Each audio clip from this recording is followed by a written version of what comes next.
Now we didn't get to talk about this right after it came out. We didn't get to talk about this, in the days leading up to it, but I want to get to it right now. And I want to use the old Siskel and Ebert system, the thumbs up, thumbs down, for us to determine our thoughts on this. On the count of three, I need you to answer. Did the College Football Playoff Committee get the Final Four right? On the count of three. One, two, three. Oh, we're on debates right now. All right, let's do this, man. Look, it's frustrating that Alabama's in again, but this Florida State team was not going to compete with the likes of Michigan or Washington or Texas, and I think we saw that Saturday night. Maybe you saw something different. I saw a team that did not have their backup quarterback. They had their third string out there. Also, was an Ohio State commit at one point. I saw a team lead on their defense. Their defense has been stout all year. I also saw a team, Mitch, that did exactly what is asked of a team every year in college football in order to make the college football playoff. That is schedule tough non-conference opponents. That is win all your games. That is be a regular season conference champion. And that is to win win your conference championship game. Florida State checked all those boxes. My biggest gripe is it seems like people are pretty quick to forget 2014 into the 2015 year. Well, we can't put Florida State in with a third string quarterback because that's funny. Because that team that won it, the first ever college football playoff, I believe they started a third string quarterback that only had one game under his belt, and he showed out. And now I Yes. will also admit Ohio State had more talent than Florida State did on the outside. But I am not going to sit here and listen to the argument of, oh, the third string quarterback can't put him in when a team's done it before. I'm not saying that Florida State team is even on the same level as that Ohio State team because I don't think they are. What we did is we said, you did everything we asked, still not good enough. We're going off the eye test. And to me, that's wrong. Because you took it out of the kids' hands and they did everything you asked, and then you said it still wasn't good enough. And the other thing is the committee then trying to say, oh, it's not for money or ratings. They're expected to gain at least an extra 150 million in revenue by Okay. putting Alabama I in. I saw that number that you're referencing. I don't know if that's necessarily verified, but Well, when you look at the last year was the first or second most viewed semifinal playoff games in the history of the CFP. Like, as known, the semifinal playoff games have been duds for the most part every single right. year. And so they have lost money and they didn't want to do that again. And I personally do believe that that does play a factor because all the revenue, people probably weren't going to tune in to watch Florida State. So here's what I'm hoping for now, Mitch. I hope Texas and Alabama both win. And I hope Florida State pulls off the greatest upset. They are the only undefeated team in college football this year, and they can claim themselves as national champions. And I will be right behind them claiming themselves as Look, national champions. you could make the argument that the AP could decide to put the last undefeated Power Five school left ahead of the teams that win the championship if the championships are won ugly. I think they could do that, but I want to go back to what you said about Ohio State because I almost cut you off right there. Ohio State, yes, they fought their way back into the last playoff spot. Some would say kind of controversially in 2014. The difference between that was they beat a top 12 Wisconsin team 59-0 in their conference championship game, They did. and they looked good when doing so. This Florida State team barely beat number 16 Louisville, who couldn't match up offensively even with Florida State. And yeah, you could say the defense showed out in that game, but this wasn't a convincing enough victory for the committee to decide, yes, this Florida State team, even with a backup quarterback, could compete with the likes of Michigan, with the likes of Washington, with the likes of even Texas, who earned their stripes on the last week of the season in conference championship play against Oklahoma State. So I think the committee got tired of getting burned by a lot of these teams that fought their way into the playoffs, like your Cincinnati's, like your even Washington's from a couple of years ago. The only team from my memory, you could, and I'm not saying Ohio State because Ohio State is a big program in their own right. The only team that has beaten the allegations of why is this team here, TCU. TCU Yeah. did not win the Big 12 last year.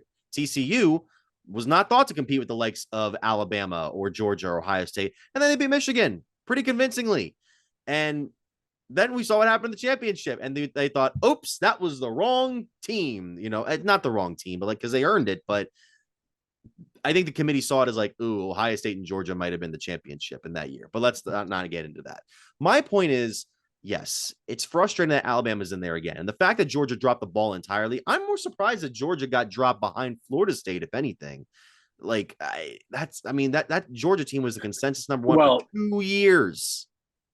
But they had to be because of the criteria the committee puts in there. That's like, true. That's true. Conference champion, undefeated, like they had to drop. And plus, Georgia didn't look good in that game against Alabama. No, it's unfortunate. And it's crazy because the one thing we talked about all year is they didn't play anybody. And they finally played a team. And it's like, all right, here you go, prove it. You win, you're in. It's just crazy. It's crazy. It's crazy how a team that accidentally won the Iron Bowl was able to beat the number one team in the country, and it proved to the committee like, hey, this team, and maybe you could say there's a bias towards the SEC. Look, let me take that back.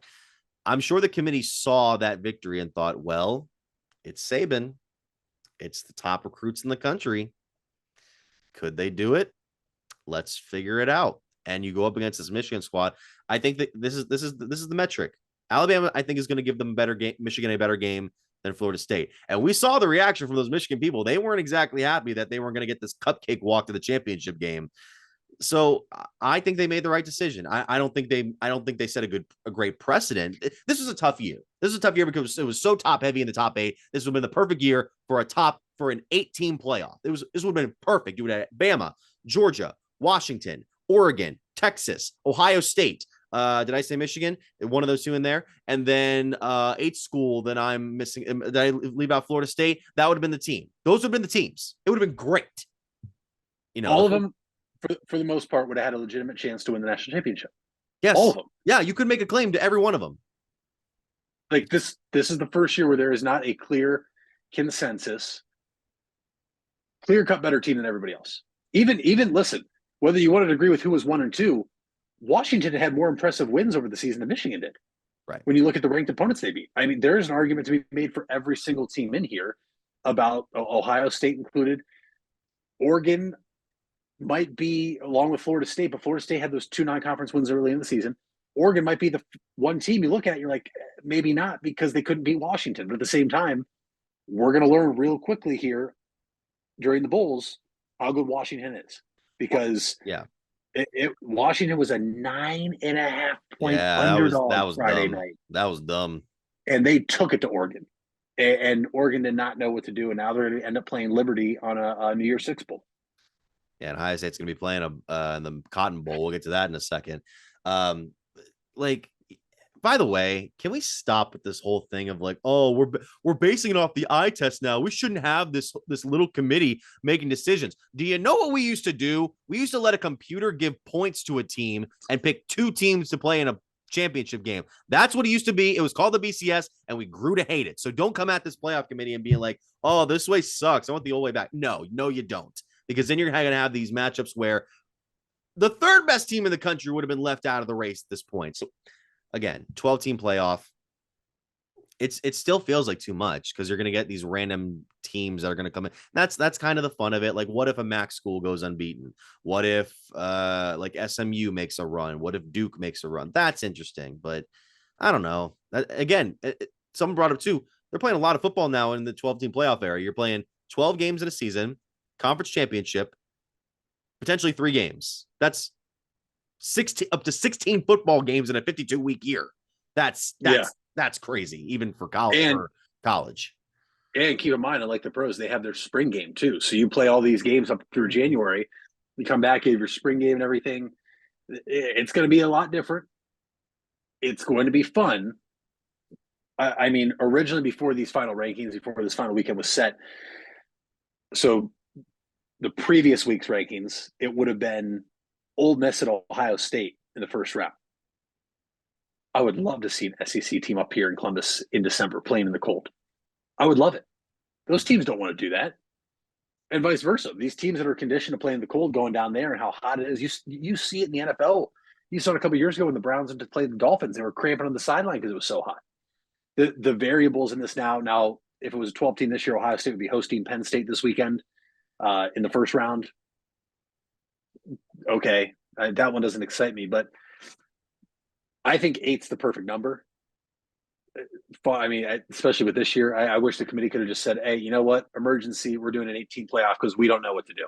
I would have rather seen them do that, Yeah. but they can't Oh, do that, and now we got to wait and see. I want to go back to this thing that I found here on the college football playoff website. If I can find it here, do the share screen system. This I wish people would go back to reference this when we were talking about this whole playoff discussion. The selection committee will select the teams using a process that distinguishes among otherwise comparable teams by considering conference championships won. Yes, Florida State won that. Strength of schedule. Alabama's strength of schedule was 5th in the nation. Florida State was 55th in the lower in the mid 50s. Oh, sorry, schedule. Strength of record, Yes. Though, Florida State had a better strength of record than Alabama. Well, yeah. Head-to-head competition. What was Florida State's best win this year? LSU? LSU. I'll give you that the LSU might have the Heisman front runner, but I don't that LSU team was nothing to write home about. Comparative outcomes of common opponents without incenting margin of victory. I don't have the numbers when it comes to the way Florida State won their games this year, but I imagine they beat quite a few of those ACC teams to get where they are. And other relevant factors such as unavailability of key players and coaches that may have affected a team's performance during the season or will likely affect its postseason performance. That is the end of my argument, and I hope it's the end of ours. But let us know what you guys think down below.